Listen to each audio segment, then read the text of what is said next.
Hello, my name is Michaela and welcome to what I spend in a week. So it's pretty average for a week and I'll kind of go through why, of course. So I watched a bunch of these what I spend in a week videos before deciding to film my own. And there are a couple of things I noticed about them. First of all, a lot are in USD and I think that I do have a lot of people who watch my videos who are from the US, but I am currently living in the UK. So I'm going to go through the individual prices. Most of them are in pounds, some of them are in euros, but then for all the final prices, I will put it into USD. I recorded throughout the week some of the things that I bought, so it's kind of like half vlog, half sit-down video, and I'll go through what I spent. I'm going to talk about how that relates to the average amount I might spend, and then also finally I'm going to give just like some budgeting tips on why I spend what I do. And I will say right now at the start, I think that compared to the other what I spend in a week videos, mine tends to be a little bit lower, and I kind of want to say why. So I guess this kind of goes straight into the disclaimers of the video. So first of all, housing at Bristol. The way that it works at the University of Bristol is for your room, you're allowed to pay just one payment up front for the entire room, or you can split it up into two massive payments. Those are like the two options that you have. So I don't have a weekly rent. There's no possibility of me having a weekly rent because I am staying in university accommodation. So that's one reason that my figure for the week is going to be a lot lower than other videos of what I spend in a week. And then also I do want to be completely upfront. I am very privileged in that I have a lot of financial assistance from my family. So you will not see in my weekly fees, I'm not having to pay for my phone. I'm not having to pay for my Spotify account or my Netflix account, because I'm lucky enough to be in the position where my family helps me out with those things. Just to kind of like, I don't want to like set the expectation that I'm paying for 100% of my things. I do pay for everything else while I'm here. Like I paid for my housing, I pay for my groceries, I pay for my trips that I take, both my day trips and my extended trips. I pay for any supplies I need, but the things that you'll see me have that I've had with me, like my water bottle, my laptop, this microphone, my towels sitting right there, this headband, like that's not stuff that I've paid for. So I think that that's just something to really be cognizant of when watching and filming videos like these. It's you have to kind of keep in mind, what is this person who's making this video actually paying for, and then what are they receiving help for? And I just kind of want to be clear about that before you see this video, and it's just good context, I think. I will say that now that I am in Bristol, this is the most financially independent I've ever been, which is why I was kind of excited to make this video, just because I've been feeling like I'm actually paying for a lot of my things now on my own. So I'm excited to make this video. Okay, so yeah, I'm gonna walk you through the week and what I spent. Okay, ready for this. Monday. Started off so strong, spent $0. It's such an unfortunate way to begin the video. I didn't spend anything on Monday. I didn't have anything to buy. I was in classes. I think it's actually pretty reasonable to assume you're not going to spend money every single day of the week, because there are a lot of days when you just might not need anything. I feel like this video is just going to get more eventful as we go on, because there's really nothing the first day and not much the second day. Tuesday, this is usually the day that I'll do a little bit more. I didn't end up doing much this day. I did do my laundry, and the payment for that is £230 for the wash and then 80 pence for the drying.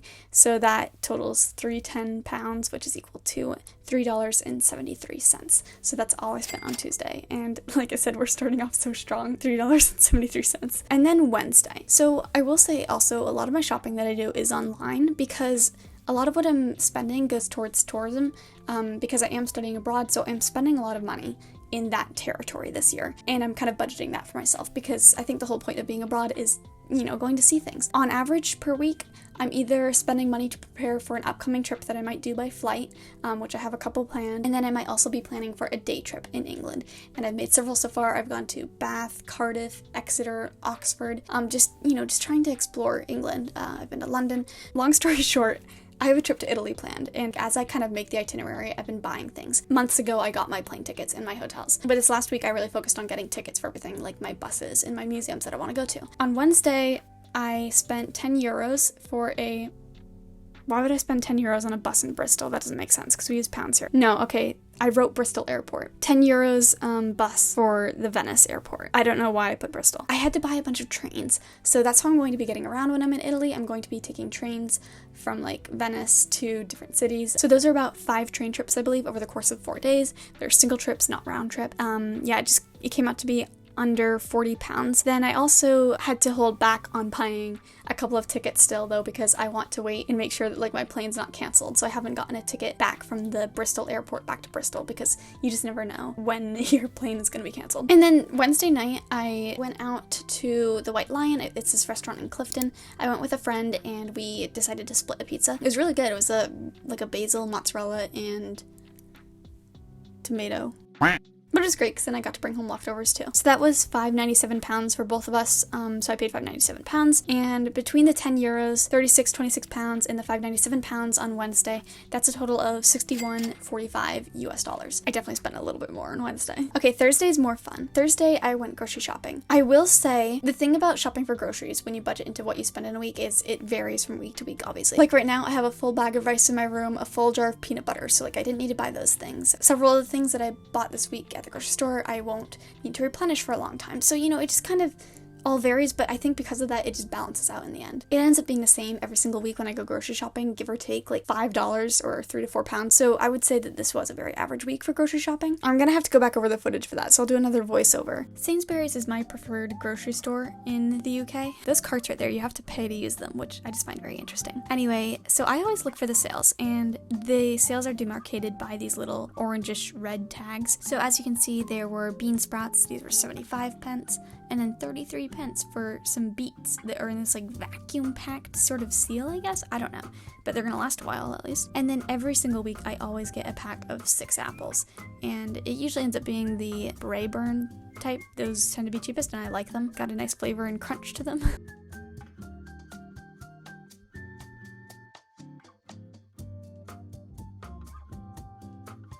I do get the same loaf of bread every single time. I always go down here where there are these dailies, this Dailies loaf of bread, and it's 39 pence for a loaf. And then my friend, the one that I had supper with the day before, had recommended to me to try these hobnobs, which is a cookie. And I wasn't really expecting much. It's like an oat cookie with chocolate on it. They're fantastic, and I'm gonna miss these so much when I'm back in the United States. And then I spent a long time deliberating over what kind of protein bar I wanted for the week, and then I decided to try these Graze bars, which are actually flapjacks, I guess.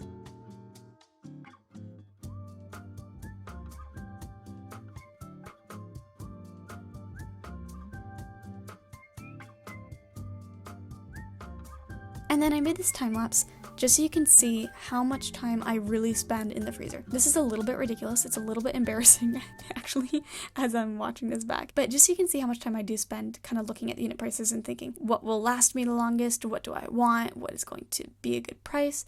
And then all in all, it came to £10.62. Yeah, so the total of my groceries came out to be £10.62. So then later that night, I also did some trip planning and I got tickets for some museums, and that ended up costing 16 euros. So between the 16 euros and the £10.62 that I spent at the grocery store, this was a total of $29.86 that I spent on Thursday. Okay, Friday was a good day. I didn't get popcorn at the grocery store because I've discovered it's actually cheaper to buy it at the convenience store because it's a different brand of popcorn and it lasts me longer than the other popcorn, even though the prices end up being about the same. So anyway, I spent £237 on the popcorn. Okay, that's all I got on Friday. I just got popcorn.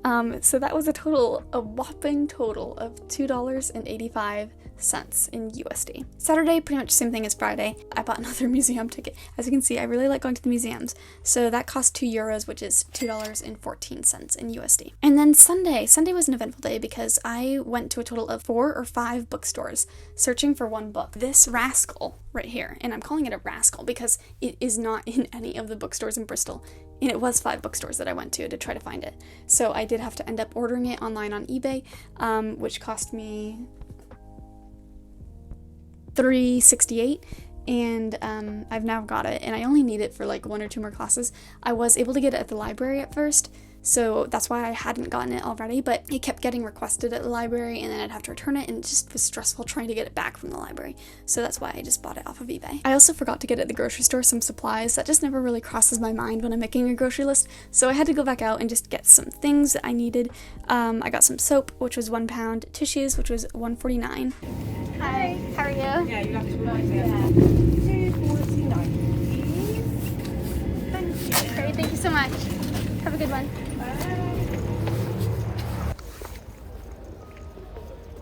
Oh, thank goodness. this smells good. I forgot to check before I bought it. And then later that night, I paid for, when I'm in Italy, a castle to go to, which cost me €3. So on Sunday, I spent a total of $10.62. Okay, so the grand total for the week. To break it up into categories, I spent $22.79 on food, $66.02 on tourism, $7.42 on supplies, and $14.41 on services, and that includes things like washing and drying my clothes, and then also shuttles that I might need to the airport. I feel like those are all services. And that brings me to a grand total of $110.65. And of course, based on what the current exchange rate is, or, you know, rounding and everything, that number might vary by a few cents. That's how much I spent in the week. And I do spend a lot of time trying to keep that expense down, as, you know, to keep it as low as possible, because I am a pretty thrifty person, I would say. I get stressed by spending money unnecessarily. I don't like to spend money when I don't have to. That's why I pack lunches when I do my day trips and everything. Yeah, so some budgeting tips. I mean, I guess I might as well start there. Packing lunches. This has actually saved me so much money over time. I think that it is important to try cuisines if you're going to a new place. But like if you're somewhere, like I'm living in England anyway, so I can go to the grocery store and buy a crumpet. You know, when I'm out in Bath, for example, I think it would be fun to eat out. In my mind, I see eating out as either being a social experience or an Epicurean experience. And if it's not really going to be either of those, or if I can receive the Epicurean experience by going to the grocery store and getting the same exact thing for a lot cheaper, then I'm gonna do that. And that's why I will pack a lot of my lunches. Kind of going off of that, I don't buy coffees, I don't buy iced tea or anything. Those can just really add a lot of expenses. As for rent, obviously, like I said at the beginning of the video, I don't have to pay a weekly rent. Of all the housing options, I was looking at only like the cheapest, like the most basic small rooms. As you can see, I have a small room. I don't have a sink in my room. I don't have a private bathroom. Like that's just one way I tried to cut corners for this year, so that way I'd feel more comfortable having the money to go to Italy, as I'm going to be doing the next week. And again, I want to emphasize the fact that because I'm saving money, like I want to acknowledge I do have the privilege that I am able to spend my money to go to Italy. Like I kind of just want to recognize that that's not something that everyone can do, and I'm very grateful that I have like the financial assistance from my family for things like that I listed earlier, like everything, you know, a lot of things I have in my room. And because without my family helping me with those, I wouldn't be able to pay for my trips like I am to Italy. And I'm not saying that by me using these budgeting tips, that's why I'm able to go to Italy. That's not it at all. It's because I do have help from my family. So I just want to kind of reiterate that and make that clear. Buying in bulk is another thing that I do though. When I go to the grocery store, I'll buy the most massive bag of rice. It lasts forever. It's not going to expire on me, but it's a lot cheaper when you look at the unit price. And then unit price, that's another thing that I do. I will look at like the 26 cents for every 100 grams, you know, whatever it is. That's just so much more cost effective. If you're a student, try to save money on your books. I always go to the library for my books and I just check them all out from there, and I only buy them if I absolutely need to. And then when I do buy them, like this one I said I got off of eBay, so you can see it's damaged on the corners, it's used, it's secondhand, but it was only $3.68. Shop secondhand in general. I would say maybe like half of my clothing at least is secondhand. Most of my coats and shoes are secondhand. You know, not only saving money, but it's also just more sustainable too. I walk to as many places as I can. Obviously, this is not viable for everyone. You know, if you have a disability, then it may not be feasible for you to walk 40 minutes to the train station, but that is a way that I save money. You know, if it's really cold out or something, or if I felt unsafe, I would obviously get an Uber, but that's just one way I try to save money. And then the last thing that I do all the time is I check for discounts. So like I said, I bought a lot of tickets for museums and castles this week. They often have discounts for students, so before just buying the 18 and over full price, I always check to see if student is included in the reduced price. Okay, this is what I spent in a week and how I budget my money. I hope that it's been a bit informative, so thank you so much for watching, and I hope you have a fantastic rest of your week.